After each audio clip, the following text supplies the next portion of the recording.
दोस्तों आज मैं आपके लिए लेकर आया हूँ एक डिलीशियस मिठाई की रेसिपी जो खाने में काफ़ी स्वादिष्ट और मज़ेदार होती है।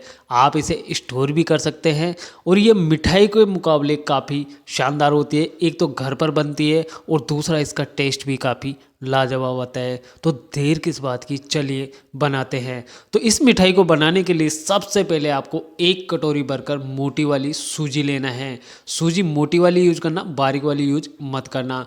अब इसे आप छान लीजिए और जिस कटोरी से आप मेजरमेंट कर रहे हैं उसी कटोरी को भरकर एक कटोरी आप गेहूं का आटा ले लीजिए, क्योंकि इन दोनों चीज़ों से ये मिठाई बनती है, काफ़ी टेस्टी भी होती है, शानदार भी होती है और बनाने का तरीका बिल्कुल आसान है। तो उस एक कटोरी से हम गेहूं का आटा भी ले लेंगे और उसी कटोरी से सूजी भी ले लेंगे। इन दोनों चीज़ों को आप छान लीजिए, क्योंकि आटे के अंदर हल्के मोटे दाने से रह जाते हैं, उससे हमारी रेसिपी बिगड़ भी सकती है। अब चुटकी भर आप इसमें मीठा सोडा डाल दीजिए, जिससे ये मिठाई अंदर से बिल्कुल सॉफ्ट बनेगी।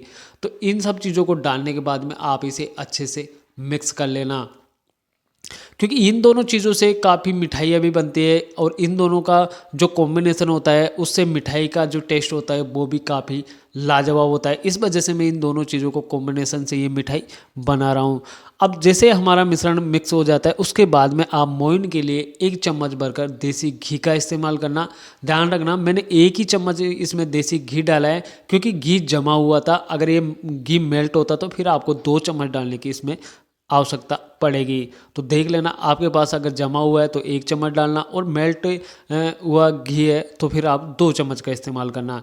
फिर आप हाथों की सहायता से इसे अच्छे तरह से रब कर लीजिए, जिससे मोइन डालने के बाद में सूजी का दाना दाना खिल उठेगा। जी हाँ दोस्तों, काफ़ी शानदार है।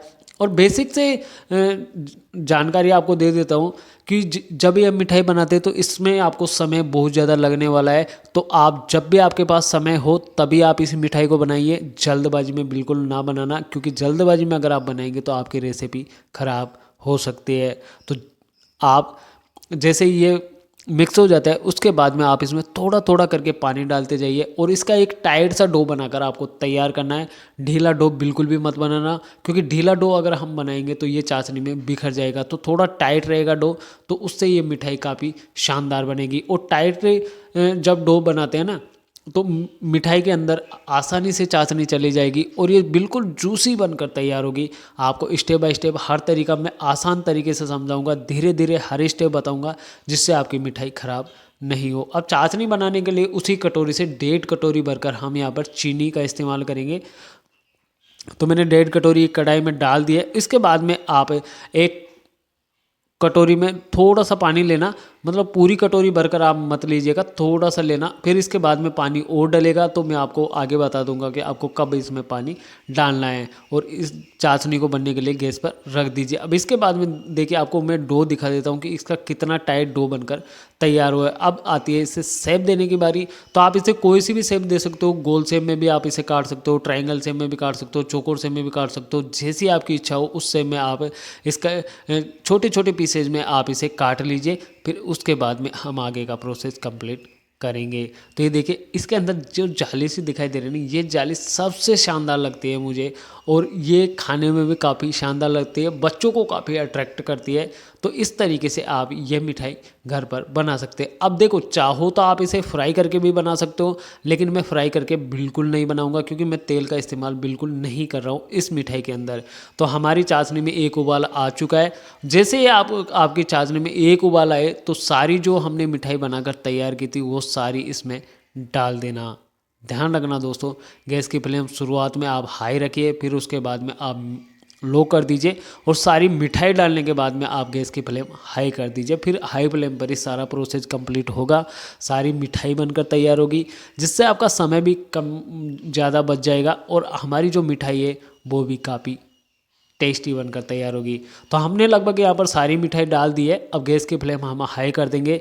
अब इसके बाद में मेन जो काम आता है वो इसी के बाद में आता है, जब मिठाई हम चाशनी के अंदर डाल देते हैं उससे उसके बाद में सारी चीज़ों का ध्यान रखना पड़ता है, चाशनी का ध्यान रखना पड़ता है। तो मैं आपको स्टेप बाय स्टेप हर जानकारी इस वीडियो के अंदर शेयर कर रहा हूँ, तो आपकी जो मिठाई है वो भी काफ़ी शानदार बनेगी।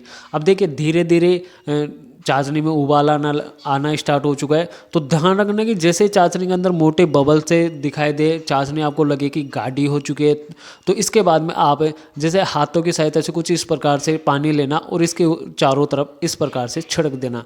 2 से 3 बार आप थोड़ा थोड़ा पानी लेना और इस प्रकार से छिड़क देना। गैस की फ्लेम हाई रखना।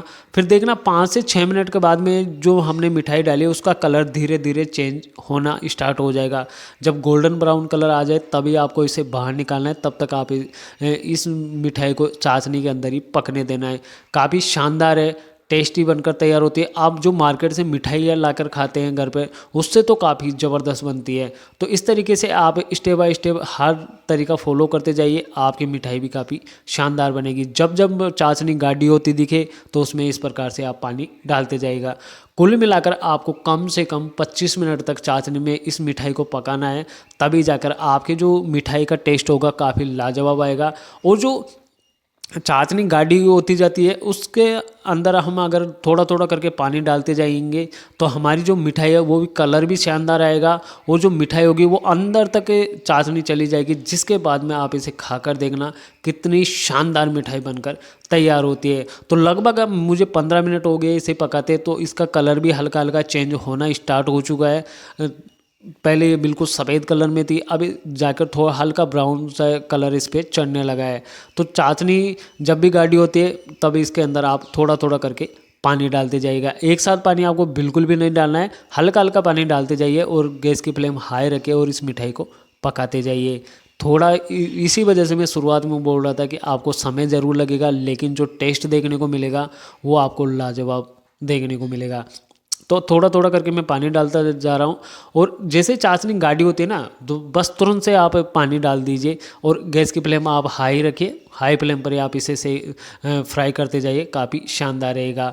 तो यहाँ तक वीडियो आपने देख ली तो वीडियो को लाइक ज़रूर से ज़रूर करना, और इस मिठाई को एक बार ज़रूर से ट्राई करना, क्योंकि देखो जब भी हम रसगुल्ले बनाते हैं या फिर गुलाब जामुन बनाते हैं तो इसी तरीके से बनाई जाती है। तो ये जो रेसिपी है आपके घर में सूजी भी उपलब्ध रहती है और गेहूं का आटा भी उपलब्ध रहता है। तो इसी दोनों से हम ये मिठाई बनाकर तैयार कर लेंगे, क्योंकि जो और मिठाइयाँ बनती है वो छेने से बनती है, मावे से बनती है। तो आप इस तरीके से भी ये मिठाई घर पर बना सकते हैं। उम्मीद करता हूँ दोस्तों वीडियो आपको काफ़ी पसंद आई होगी। वीडियो पसंद आती है तो वीडियो को लाइक करें और चैनल को भी सब्सक्राइबर कर लीजिए, ताकि आने वाली वीडियो की नोटिफिकेशन आप तक जल्द से जल्द पहुँच सके। मैं ऐसे यूनिक मिठाई की रेसिपी, बिस्किट की रेसिपी आपके लिए लेकर आता रहता हूँ। तो आप ये मिठाई घर पर कब बना रहे कमेंट बॉक्स में कमेंट करके ज़रूर से बताएं। आप 4 से 5 दिन तक आप इसे स्टोर करके भी खा सकते हैं, बिल्कुल ख़राब नहीं होगी। तो मिलते हैं नेक्स्ट वीडियो में, तब तक के लिए धन्यवाद।